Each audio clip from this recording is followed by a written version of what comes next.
7% దోపిడీ యంత్రాల మీద తగ్గింది, 7%. అన్నిటి మీద తగ్గింది చూస్తే రైతులు ఇప్పుడు ఫుల్ సేఫ్టీ.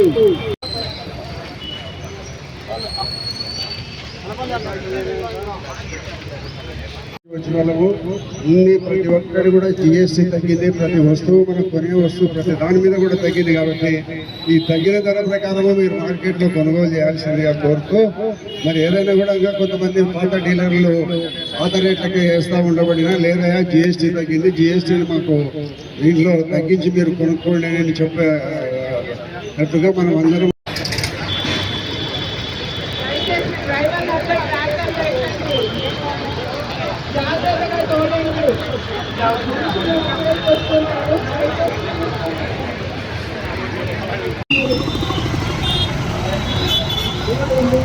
జాగ్రత్తగా